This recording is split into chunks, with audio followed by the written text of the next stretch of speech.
ओम शांति। ईश्वर होते हैं या नहीं, ये कई लोगों के मन में सवाल है और कई लोग पूछते भी हैं। कई लोग ऐसे हैं जो मानते ही नहीं हैं कि ईश्वर है, और कई लोग ऐसे हैं जो मानते हैं कि हाँ ईश्वर है। तो फिर उसका प्रमाण क्या है? अगर ईश्वर होते हैं तो उसका प्रमाण दीजिए, प्रैक्टिकल के वास्तव में ईश्वर होते हैं। तो आज आइए आपको बताते हैं कि वास्तविकता क्या है। ईश्वर है तो उसको समझने की कोशिश कीजिए और उसका प्रैक्टिकल प्रमाण देखिए। आज मान लीजिए अगर 100 बंदर 100 सालों तक 100 कैसियो या ढोलक मंजीरा बजाते रहें, 100 सालों तक बराबर वो बजाते रहें, तो 100 बंदर क्या कैसियो ढोलक झांझ मंजीरा बजा के एक सुंदर गीत बना सकते हैं? क्या सुंदर गीत बन सकता है? नहीं ना। जब नहीं बन सकता है, अपने आप एक गीत नहीं बन सकता, एक गाना नहीं बन सकता, तो इतना बड़ा संसार, ये अस्तित्व अपने आप कैसे बन सकता है? तो एक बार क्या हुआ, ऐसे ही सत्संग चल रहा था, सत्संग करा रहे थे, एक गार्डन था वहाँ पर सत्संग चल रहा था, एक भाई का गार्डन था और उनके आसपास बहुत सारे लोग रहते थे, करीब करीब 200 लोग थे उसमें। तो वो वहाँ पर आए हुए थे। तो ऐसे ही हमने बताया कि भगवान में विश्वास रखना चाहिए, श्रद्धा रखना चाहिए, क्योंकि जब मुसीबत आती है तो भगवान ही साथ देता है। जब कोई परिस्थिति आती है तो उससे भगवान ही निकालता है। जब सब साथ छोड़ देते हैं तो ईश्वर जरूर साथ देता है, वो कभी साथ नहीं छोड़ता है। और जहाँ कोई नहीं होता है वहाँ ईश्वर ही होता है।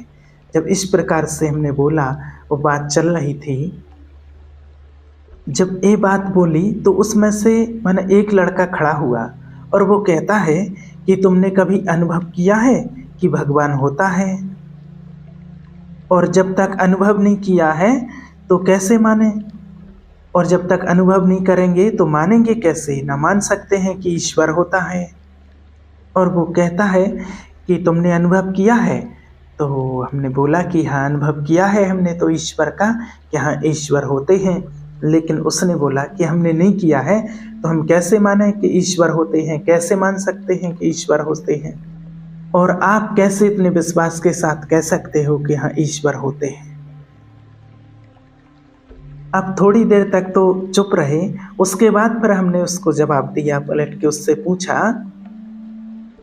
कि जहर खाने से क्या होता है? जहर जानते हो? बोले हाँ, जहर खाने से मृत्यु होती है, उसने बोला। तो हमने कहा तुम्हें कैसे पता है? कभी अनुभव किया है क्या कि जहर खाने से मृत्यु होती है? कभी अनुभव किया है क्या?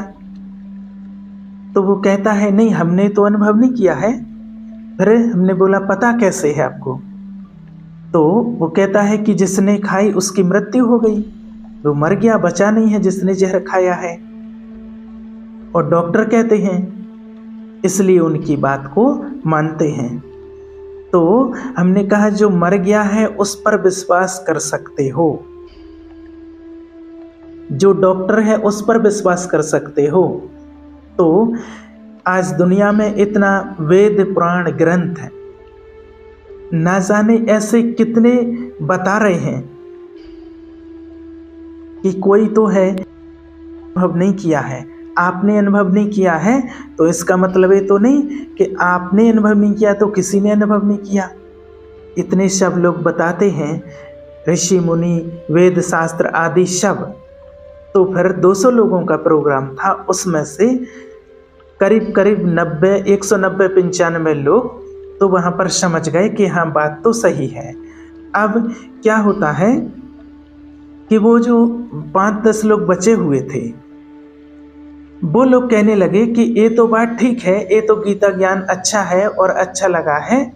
और वो कहते हैं कि नहीं अच्छा लगा है, समझ में आ गया है, लेकिन कुछ प्रैक्टिकल बताओ। प्रैक्टिकल होना चाहिए तब तो हम विश्वास करेंगे। तो फिर हमने बोला ठीक है। तो फिर हमने बोला कि अभी यहीं पर प्रैक्टिकल प्रूफ करते हैं, आपको भी विश्वास हो जाएगा कि ईश्वर होते हैं या नहीं होते हैं। बोले हाँ ठीक है, वही सही रहेगा। तो हमने बोला कि दर्शन करा दें क्या आज, तो मान जाओगे? तो बोले हाँ रे, कमाल हो जाएगा। तो हमने कहा ठीक है, थोड़ा देर रुको। अच्छा मौसम था, गार्डन था बढ़िया, बहुत सारे उसमें पेड़ पौधे लगे हुए थे। तो हमने उनको बोला, जो 4 लोग थे, कि आप कहाँ से आए हैं, कहाँ रहते हैं? तो फिर वो बस 4 अलग हो गए, बाकी के सब लोगों ने विश्वास कर लिया। तो फिर हमने उनसे पूछा कि आप रहते कहाँ हो? तो एक ने कहा कि हम दिल्ली से आए हैं, वहाँ दिल्ली में रहते हैं।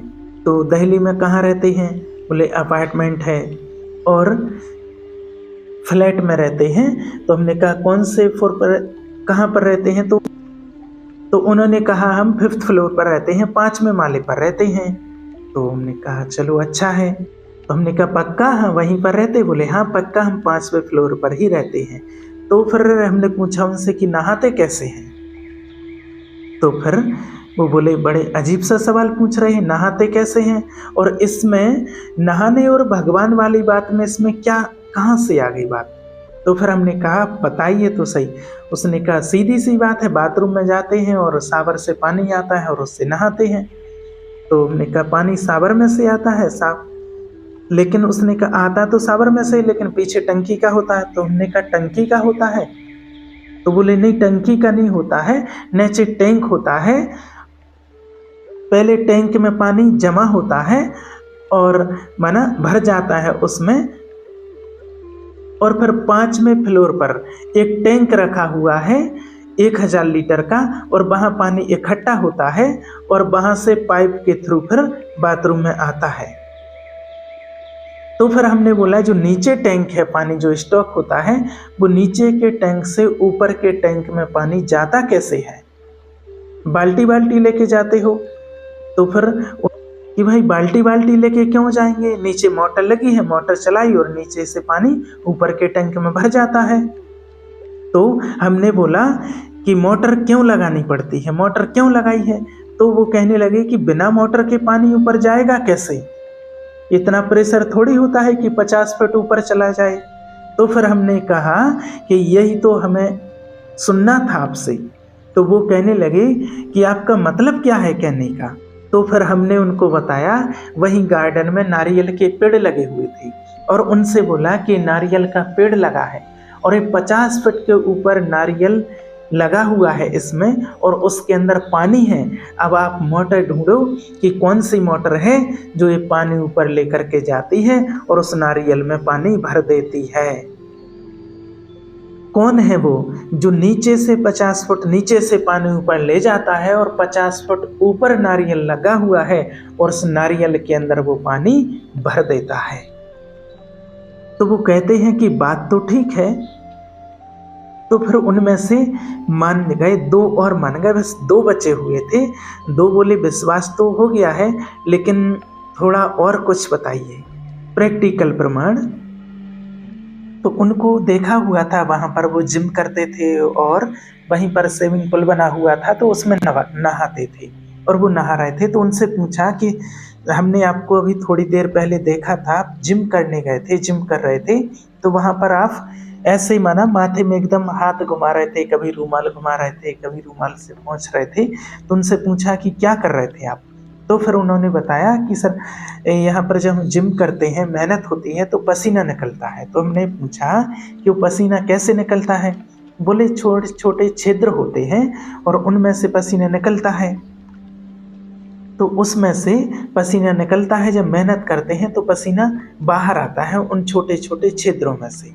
तो हमने पूछा कि जब आप मेहनत करते हैं तो वो पसीना बाहर निकलता है छोटे छोटे छिद्र में से, और जब आप नहाते हैं, पानी में डूब जाते हैं, स्विमिंग पूल में डूब जाते हैं, तो फिर वो पानी अंदर क्यों नहीं भरता है? आपकी बॉडी में पानी क्यों नहीं भरता है? जब नहाते हैं तो अंदर क्यों नहीं जाता है? ऐसा कौन सा शटर लगा है, ऐसा कौन सा ढक्कन लगा है जिसको पता चल जाता है कि जिम में गए हैं तो खुल गया वो, और नहा रहे हैं तो बंद हो गया, कि जिम में गए तो खुल गया तो पानी बाहर आ गया, और जब नहा रहे हैं तो उसको पता चल गया कि अब नहा रहे हैं तो बंद हो गया और पानी अंदर ना जा पाए? ऐसा कौन सा बटन है? अब हमने कहा कि एक गलत समझना मत, क्योंकि कुछ चीज़ें समझना बड़ा मुश्किल होता है, क्योंकि ऐसी बुद्धि किसी किसी की हो जाती है, क्योंकि आज वो समझना नहीं चाहते हैं। आज दुनिया में देखा जाए तो एक ही खेत होता है, एक ही मिट्टी होती है, एक ही पानी होता है, और वो ही मिट्टी मिर्ची को उगाती है और वो ही मिट्टी गन्ने को उगाती है। एक ही मिट्टी, एक ही खाद, एक ही पानी, वो ही गन्ना को पैदा करती है और वो ही पैदा करती है मिर्ची को। तो ये क्या है? तो देखिए, जब तक हम समझने की कोशिश नहीं करेंगे ईश्वर को, या हम जानने की कोशिश नहीं करेंगे, तब तक हम कैसे समझ पाएंगे। इसलिए अपनी मन से, बुद्धि से बात निकाल लेनी है कि ईश्वर नहीं होते हैं, क्योंकि ईश्वर तो है, ईश्वर के बिना तो कुछ नहीं होता है। क्योंकि आज देखिए, अगर इस बात को मान लेते हैं कि ईश्वर नहीं है, कई लोग ऐसे मानते मानते एकदम नास्तिक बन चुके हैं। लेकिन ऐसा नहीं करना है, उसको समझना है और उसको समझने की कोशिश करना है और उस ईश्वर को जानना है, उससे अपना सर्व संबंध जोड़ना है। क्योंकि ईश्वर तो हम पर सब कुछ लुटाने वाला है, सब कुछ देने वाला है, सिर्फ बस हम लेने के काबिल होना चाहिए और हमें उसका ध्यान करना है, उससे अपने सर्व संबंध जोड़ के सर्व संबंधों की अनुभूति का सुख परमपिता परमात्मा से लेना है। ओम शांति।